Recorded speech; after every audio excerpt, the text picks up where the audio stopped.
Symptom یہ ہے کہ آپ کے ٹیسٹس کا سائز شرنک کرنا شروع ہو جاتا ہے. جب بھی آپ دیکھیں کوئی پیشنٹ ہائپوگونیڈزم کا ہو یا ٹیسٹوسٹیرون کی کمی کا ہو، اس کا جو ٹیسٹس کا سائز ہے وہ بہت زیادہ چھوٹا ہوتا ہے، ایون بچوں کے جتنا بھی ہوتا ہے. تو جب بھی ٹیسٹوسٹیرون کی کمی ہوگی اس صورت میں آپ کو ٹیسٹس کی گروتھ جو ہے وہ بہت زیادہ کم نظر آئے گی. کچھ کیسز کے اندر جن کو پرائمری ہائپوگونیڈزم ہوتا ہے ان کے اندر تو ٹیسٹوسٹیرون اس لیے کم ہوتا ہے کہ ٹیسٹس جو ہیں وہ آلریڈی بہت زیادہ چھوٹے ہوتے ہیں، کمزور ہوتے ہیں، اور بہت ہی زیادہ ان کا جو سائز ہے وہ بالکل ایٹروفک ہوتا ہے. خاص طور پر اسی کے نتیجے میں ان کی جو فیلس کا سائز ہے، پینس کا سائز ہے، وہ بھی کم ہوتا ہے.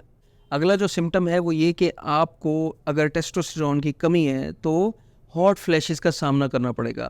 یہ ایک ایسی سمٹم ہوتی ہے جس کے اندر پیشنٹ کو فیل ہوتا ہے کہ اس کا چہرہ سرخ ہو گیا ہے اور اس کے جسم سے ہر وقت ایک ہیٹ سی نکل رہی ہوتی ہے. تو خاص طور پر ایسے ہاٹ فلیشز جو ہیں یہ ہارمونل امبیلنس کو شو کرتے ہیں. ٹیسٹوسٹیرون جو